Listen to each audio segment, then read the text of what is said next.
मुगल दरबार में उस दिन चहल पहल कुछ ज़्यादा ही थी। हर ओर से मंत्रियों, दरबारियों और मेहमानों की आवाज़ें गूंज रही थी। अकबर बादशाह अपने सिंहासन पर विराजमान थे और पास ही उनके सबसे चहेते और चतुर मंत्री बीरबल भी खड़े थे। बीरबल की बुद्धिमानी और चुटीली बातों का लोहा अकबर दरबार के हर कोने में माना जाता था। पर बीरबल की यही लोकप्रियता कुछ दरबारियों को खटकती थी, खासकर वजीर अबुल फजल को। वह एक विद्वान और अकबर के विश्वास पात्र थे, लेकिन बीरबल की तीव्र बुद्धि और अकबर के दिल में उसके लिए विशेष स्थान से भीतर ही भीतर जलते रहते थे। उन्हें यह बात बर्दाश्त नहीं होती थी कि हर मुद्दे पर बीरबल की सलाह को सबसे ऊपर माना जाता है।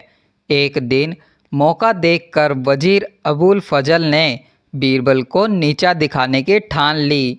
बादशाह के सामने सबके बीच उन्होंने व्यंग भरे स्वर में कहा, बीरबल, सुना है आपको अब बादशाह ने सुअरों और कुत्तों का अफसर नियुक्त कर दिया है। पूरा दरबार एक पल को चुप हो गया। कुछ दरबारियों की आंखों में हंसी तैरने लगी तो कुछ हैरानी से बीरबल की ओर देखने लगे। क्या इस बार बीरबल कुछ जवाब दे पाएंगे? लेकिन बीरबल तो बीरबल थे। उन्होंने बिना क्रोधित हुए चेहरे पर हल्की मुस्कान के साथ तुरंत जवाब दिया, बहुत खूब अबुल फजल साहब, अगर ऐसा है तो फिर आपको मेरी आज्ञा में रहना पड़ेगा। यह सुनते ही अकबर ज़ोर ज़ोर से हंसने लगे। उनका हंसी से लोटपोट होना पूरे दरबार के लिए एक इशारा था कि बीरबल ने फिर से बाजी मार ली है। अबुल फजल, जो सोच रहे थे कि बीरबल को नीचा दिखाकर खुद को ऊपर साबित करेंगे, खुद ही अपनी ही चाल में फंस गए। उनका चेहरा शर्म और गुस्से से लाल हो गया, सिर झुका लिया और चुपचाप बैठ गए।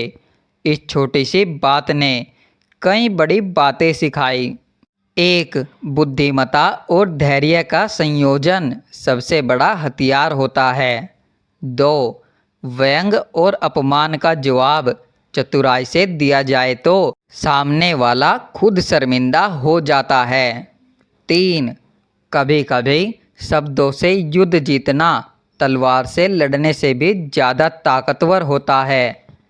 इस घटना के बाद दरबार में फिर कोई भी बीरबल की हाजिर जवाबी पर शक करने की हिम्मत नहीं कर सका।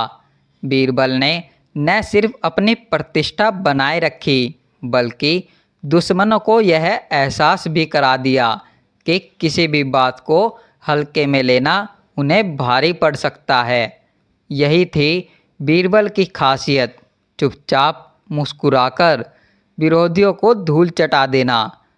अगर आपको ये कहानी अच्छी लगी हो तो वीडियो को लाइक करें, शेयर करें और चैनल को सब्सक्राइब करना न भूलें, ताकि ऐसी ही प्रेरणादायक कहानियाँ आप तक लगातार पहुँचते रहे।